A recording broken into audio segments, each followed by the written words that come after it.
नमस्कार, आप देख रहे हैं खबर उत्तराखंड पर पावर सेंटर का शो और मैं हूं आशीष तिवारी। क्या उत्तराखंड में चुनावी बिसात बिछने लगी है? क्या उत्तराखंड में भारतीय जनता पार्टी की राजनीति में संघ के किरदार की एंट्री होने वाली है? और क्या सत्ता का रिमोट कंट्रोल संघ के हाथों में जाने वाला है? इसी मसले पर एनालिसिस करेंगे। आगे बढ़ें इससे पहले आपसे गुजारिश कि अगर अब तक आपने चैनल को सब्सक्राइब नहीं किया है तो चैनल को सब्सक्राइब करना और बेल आइकन दबाना बिल्कुल ना भूलें। भारतीय जनता पार्टी की पारंपरिक राजनीति जो लोग भी समझते हैं वो ये जानते हैं कि राष्ट्रीय स्वयंसेवक संघ भारतीय जनता पार्टी की राजनीति में कितनी अहम भूमिका निभाता रहा है। भले ही 4 साल तक किसी राज्य में संघ की भूमिका आपको थोड़ी सी निष्क्रिय दिखती हो, लेकिन जब चुनाव आता है तो संघ सक्रिय हो ही जाता है। और अब जो खबरें हैं वो ये हैं कि 22 और 23 फरवरी को संघ प्रमुख मोहन भागवत देहरादून में प्रवास करेंगे। और अब समझिए कि जब देहरादून में प्रवास की खबरें आ रही हैं तो इसके साथ ही कई और खबरें भी आ रही हैं। अंदर खाने से जो खबरें हैं वो ये बताती हैं कि संघ सीधे तौर पर भारतीय जनता पार्टी के आला कमान और कम से कम राज्य के प्रमुख नेताओं से, पदाधिकारियों से वार्ता भी कर सकता है और इस बारे में रिपोर्ट कार्ड ले सकता है कि सरकार काम क्या कर रही है। क्योंकि जिस तरीके से संघ अब तक काम करता रहा है उसमें यह बिल्कुल साफ है कि रिपोर्ट कार्ड के आधार पर संघ अपनी रणनीति तय करता है। हालांकि संघ हमेशा से खुद को सांस्कृतिक संगठन के तौर पर दिखाता रहा है, लेकिन जानकार ये समझते हैं कि संघ अगर न हो तो भारतीय जनता पार्टी की राजनीतिक पृष्ठभूमि कितनी खोखली हो जाएगी, इससे कोई इनकार नहीं कर सकता है। और यही वजह है कि राष्ट्रीय स्वयंसेवक संघ को हमेशा तवज्जो भारतीय जनता पार्टी के नेताओं को देनी ही होती है। और अगर इसे उत्तराखंड के चुनावी लिहाज से देखें तो समझ लीजिए कि पिछले कुछ दिनों में जिस तरीके के घटनाक्रम हुए हैं, इन सारे घटनाक्रमों का लेखा जोखा सरकार पर, इन सारे घटनाक्रमों का जो प्रभाव है सरकार पर, उसका हिसाब किताब और इसके साथ ही सरकार और संगठन के बीच में जो सामंजस्य है या फिर कहीं कहीं जो गाड़ी पटरी से उतर जाती है, क्योंकि गुटबाजी और खेमेबाजी की खबरें भी आती रहती है और यह रिपोर्ट सीधे आरएसएस संघ को भी पहुंचती होगी। संघ भी जानता है कि यहां पर उसके अपने ही बहुत करीबियों ने एक ऐसा गुट बना लिया है जो धामी सरकार को मुश्किलों में डाले हुए तो है ही। अगर इसमें सीधे तौर पर नाम दीजिए तो त्रिवेंद्र सिंह रावत और अरविंद पांडे का नाम आ ही जाता है।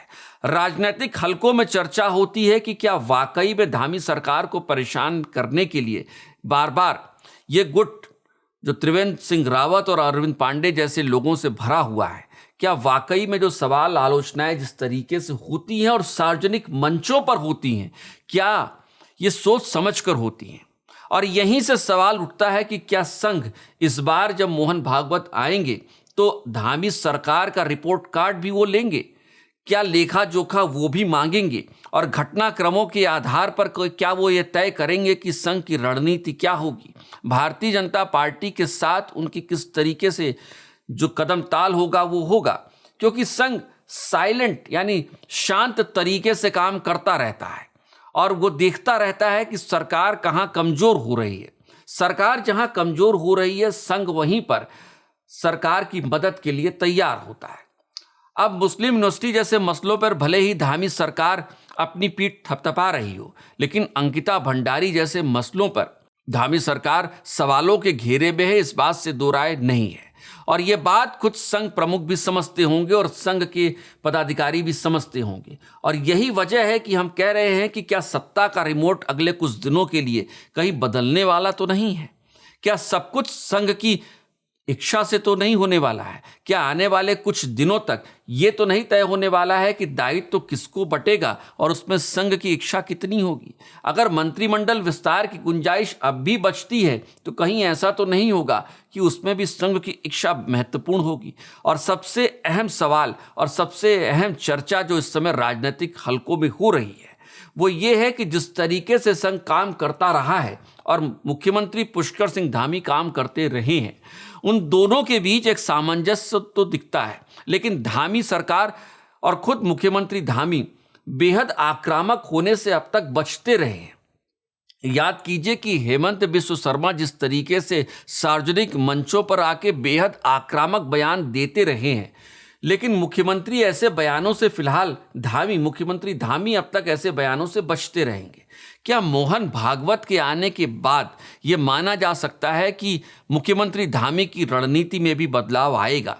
और जिस तरीके के बयान देने से वो बचते रहे हैं सार्वजनिक मंचों पर, क्या आने वाले दिनों में कहीं ऐसा तो नहीं है कि रणनीति बदलेगी और बेहद आक्रामक तरीके से धामी सार्वजनिक मंचों पर बयान देते नजर आएंगे, चाहे वो मुस्लिम यूनिवर्सिटी का मसला हो या फिर थूक जिहाद और लैंड जिहाद जैसे मसले हो? यानी यहीं से सवाल ये भी उठता है कि लाइन और लेंथ 2027 के विधानसभा चुनाव के लिए तय होने जा रही है।